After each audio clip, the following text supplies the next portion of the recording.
It makes you feel so much better about yourself. It may only be a few pieces of cloth stitched together. It gives you that self-confidence you need to walk into a place knowing that, hey, this is a job that I can do. This is a job that I deserve. A new suit can make all of the difference in the world to someone starting over.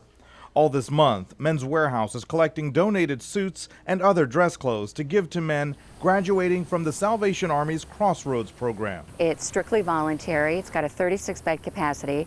And what it is for men that admit that they have a problem with substance abuse. Mary Lou Bennett of the Salvation Army says participants enter the 6-month program where they confront their addiction and work to recover. Then upon graduation, that's when it all ties into the suits. They're given work skills and training to get them back into the workforce.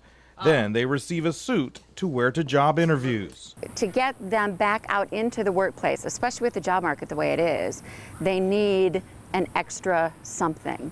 These suits give them those confidence that they need when they go into an interview. Helping those who are taking steps in the right direction to keep moving forward. In Lee County, I'm David Bowden. Wink News Now. These local volunteers don't call themselves heroes, but for the people in Alabama who lost so much, they were a lifesaver in more ways than one.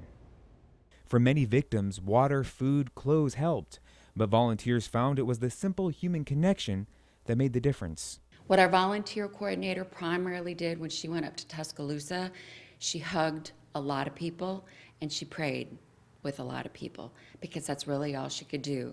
And believe it or not, that really helped so many tornado survivors, just gave them hope. Mary Lou Bennett from the Salvation Army of Lee, Hendry, and Glades counties went to Alabama to assist tornado victims. I saw a lot of destruction and chaos and debris. Even though it was 3 weeks after the tornado touched down, the place was still completely flat. Bennett went with other local volunteers on May 11th.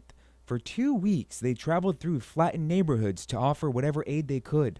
In a time of desperation, Bennett says hope is all these people have. Some are still recovering from the worst experiences of their lives. I talked to the assistant fire chief. He had survived, but all of his neighbors had been killed, and he actually had to go across the street and find all of them. And he said, as assistant fire chief, you're trained to deal with disaster, but there's nothing that can train you for what he saw. Local volunteers are still helping in Alabama. If you want to help, you can contact the Salvation Army. Monetary donations are always welcome. In the studio tonight, Nick Spinetto, Wink News Now.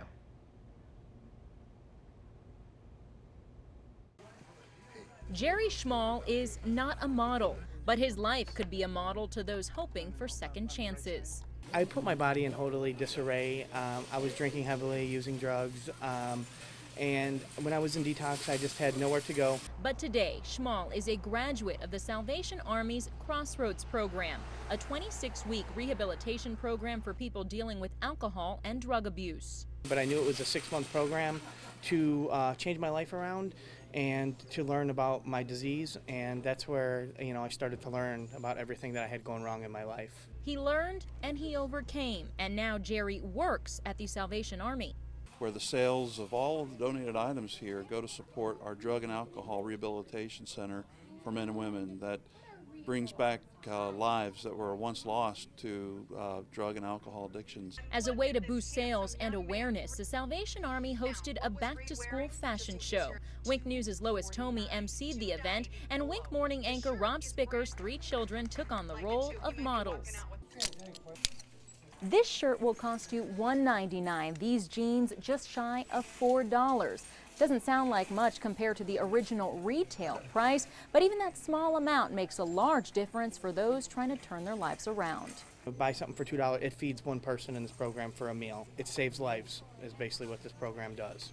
In Fort Myers, Lauren Pastrana, Wink News Now.